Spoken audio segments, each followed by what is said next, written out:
అందరికీ నమస్తే.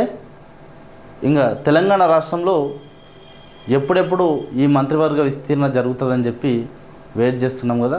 ఇందుకు ఇంకా ఫుల్ స్టాప్ పడుంది ఈరోజు సాయంత్రంతోన. ఇంకా రేపటి డేట్న దాదాపు 3 నుంచి 4 కొత్త మంత్రులు ప్రమాణ స్వీకారం చేసే అవకాశం ఉంది రాజ్భవన్లో అని చెప్పి వార్తలు వస్తూ ఉన్నాయి. అయితే తెలంగాణ రాష్ట్రంలో రేవంత్ రెడ్డి నేతృత్వంలో కాంగ్రెస్ ప్రభుత్వం ఎట్టకేలకి మంత్రివర్గ విస్తరణకు సిద్ధమైందని చెప్పి వార్తలు వస్తూ ఉన్నాయి. ఇంకా రేపటి డేట్న అంటే జూన్ 8న రాజ్భవన్లో కొత్త మంత్రులు ప్రమాణ స్వీకారం చేసే అవకాశం ఉందని చెప్పి తాజా సమాచారం. మొత్తం క్యాబినెట్లో దాదాపు 6 ఖాళీలు ఉండగా కొత్తగా 3 నుంచి 4కి అవకాశం ఇచ్చి ఆ 4ని క్యాబినెట్లోకి చేర్పించే అవకాశం ఉందని చెప్పి వార్తలు వస్తున్నాయి. అయితే మనం పెట్టిన టైటిల్ ప్రకారం ఈ అదృష్టం ఎవరికి ఉంది, తాజాగా ఈ మంత్రివర్గ విస్తీర్ణలో ఎవరెవరికి చోటు దక్కనుంది, ఫస్ట్ రన్నర్అప్లో ఎవరున్నారు అనేది మనం పూర్తి స్థాయిలో మాట్లాడే ప్రయత్నం చేద్దాం. అయితే రేపు ఈ మంత్రివర్గ విస్తీర్ణకు పూర్తి స్థాయిలో కాంగ్రెస్ హైకమాండ్ ఇక ముహూర్తం ఖరారు చేసిందని చెప్పి అక్కడ నుంచి గ్రీన్ సిగ్నల్ వచ్చిందని చెప్పి వార్తలు వస్తున్నాయి. అయితే తెలంగాణ క్యాబినెట్లో దాదాపు 18 మంత్రులకు అవకాశం ఉండగా ఇప్పటికీ 12 మంది మాత్రమే ఉన్నారు. ఇంకా రేపు 3 నుంచి 4 కొత్త మంత్రులకు అవకాశం ఇస్తుండ్రు ఈ కాంగ్రెస్ పార్టీ నుంచి. ఇక ఫస్ట్ ఫ్రంట్ రన్నర్అప్లో ఎవరున్నారు, ఏంది పరిస్థితి అనేది ఒకసారి మనం మాట్లాడుకుంటే, ఫస్ట్ ఇక మంత్రివర్గ విస్తీర్ణలో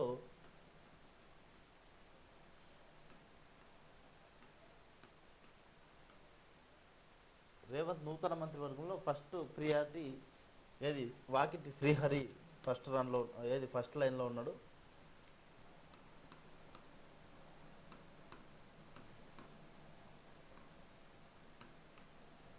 వాకిటి శ్రీహరికి అవకాశం ఉంది. ఈయన మక్తల్ నియోజకవర్గం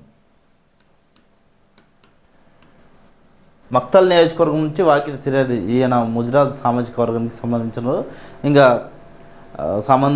ముదిరాజ్ సామాజిక వర్గానికి సంబంధించిన నాయకుడు, ఇక బీసీ సామాజిక వర్గానికి సంబంధించిన నాయకుడు. కాబట్టి నెక్స్ట్ ఏర్పడబోయే ఈ మంత్రివర్గంలో బీసీలకు అత్యధిక ప్రియారిటీ ఇచ్చి రాబోయే ఎన్నికల్లో కొంతవరకు బీసీల ఓట్లను మళ్ళీ చేసుకునే ప్రయత్నం చేస్తుంది కాంగ్రెస్ పార్టీ అని చెప్పొచ్చు. ఎందుకంటే కాంగ్రెస్ పార్టీ గతంలో ఎంపీ ఎలక్షన్లలో కూడా చెప్పింది, ముదిరాజులందరూ బీసీలందరూ మాకు ఓటేయండి, కాంగ్రెస్ పార్టీకి ఓటేసి అత్యధిక మెంబర్లను గెలిపియండి ఎంపీ ఎలక్షన్లలో, తప్పకుండా మీ ముదిరాజ్ సామాజిక వర్గానికి ఒక మంత్రి పదవి ఇస్తామని చెప్పారు.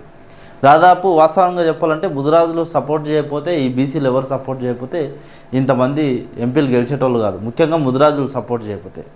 సో మక్తల్ నియోజకవర్గానికి సంబంధించిన వాకిటి శ్రీహరి ఆయనకు అవకాశం ఉందని చెప్పి వార్తలు వస్తూ ఉన్నాయి. ఇక నెక్స్ట్ చెన్నూరు నియోజకవర్గం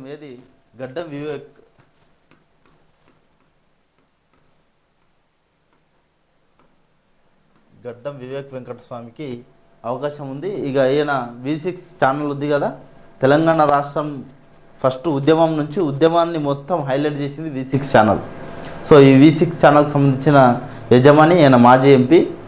సో ఒక దళిత సామాజిక వర్గానికి సంబంధించిన నాయకుడు, చెన్నూరు నియోజకవర్గానికి సంబంధించిన ఎమ్మెల్యే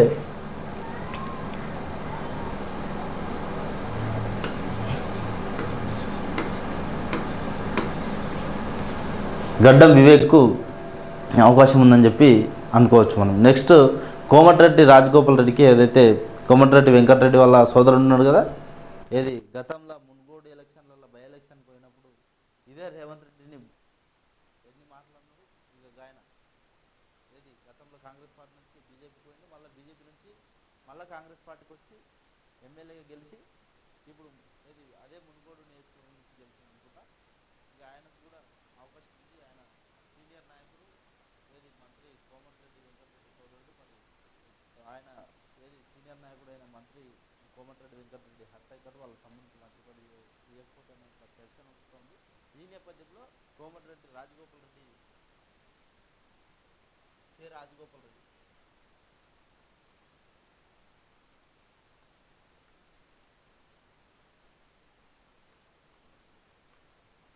ఈయన మునుగోడు నియోజకవర్గానికి సంబంధించిన ఎమ్మెల్యే. సో ఇంకా అదేవిధంగా బోధన్ నియోజకవర్గానికి సంబంధించిన ఎమ్మెల్యే పి సుదర్శన్ రెడ్డి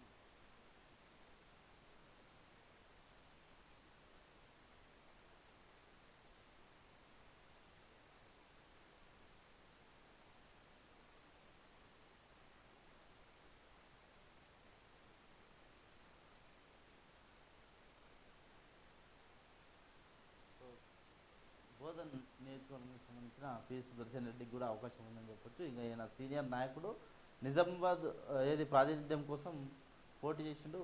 అలాగే మైనార్టీ ఎస్టీ సామాజిక వర్గం నుంచి ఒకరు చేరే అవకాశం ఉంది కాబట్టి ఈ సుదర్శన్ రెడ్డికి ఏది కాకుండా ఎమ్మెల్సీ అమీర్ అలీ ఖాన్ కావచ్చు, లేదా షబ్బీర్ అలీ పేర్లు కూడా వినిపిస్తున్నాయి.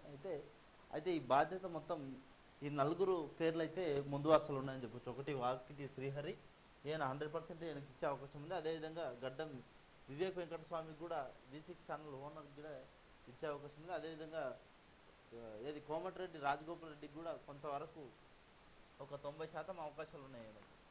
సో ఈ పి సుదర్శన్ రెడ్డికి కూడా ఒక 80 నుంచి 70% అవకాశాలు ఉన్నాయి.